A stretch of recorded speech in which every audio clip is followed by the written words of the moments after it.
The latest guidelines from the Heart Foundation state that healthy people no longer have to limit the number of eggs they can eat each week as part of a healthy, balanced diet.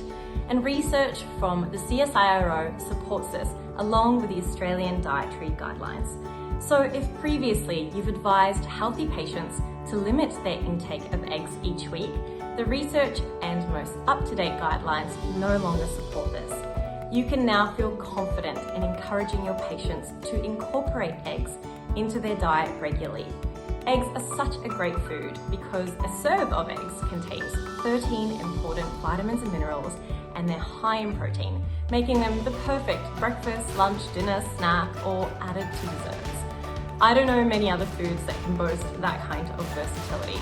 I personally love making a big quiche, throwing in a bunch of veggies, and having it over a couple of nights.